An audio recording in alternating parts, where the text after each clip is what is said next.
and then we set our parameters for the beam. So here the width of the beam is the B, so the width is gonna be 2 to 5,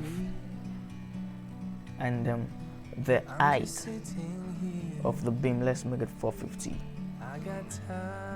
So here the B2 is the center of the beam. I don't want to make it so we can come here and change the orientation, or we can change it by ourselves by inputting 2.5. So to insert a beam can only be from one grid line to another. So like this, we can put a beam. So you left click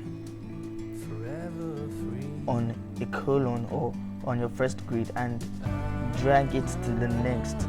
You see it snaps there, so release it. So that is how we do a column, then do the next one. So here also, sometimes you need to go, yeah, take a step back to see the truth. Here also we insert a column, sorry, a beam. So we're moving. Okay, here also we need to put, we're stopping it here.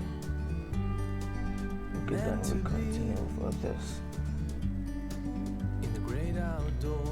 Okay, here we need to put forever free beam,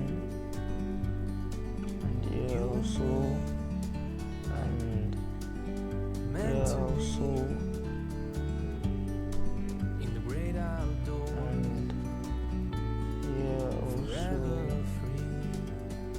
and here also we need to put a beam, and here also we need to put a beam. So here we need to put a beam. Here also we need a beam. So here also we need a beam. Like a bird on a tree. No. I'm just sitting. No, we made a mistake there. So let's click on the beam command again. Yeah, that is the beam command. So okay, done.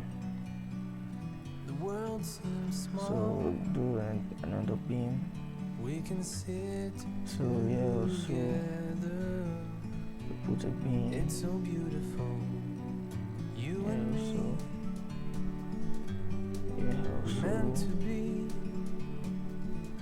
Here also. Here also. Forever free. Here also. So here also we need a beam.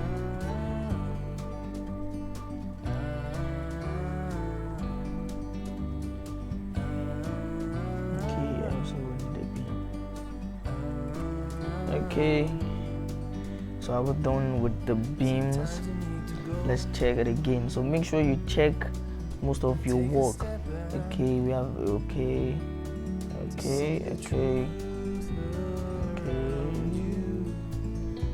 From a distance you can tell. Okay, we need a beam here. So that is why you need to check both again. So we are done with the beam. So let's press escape.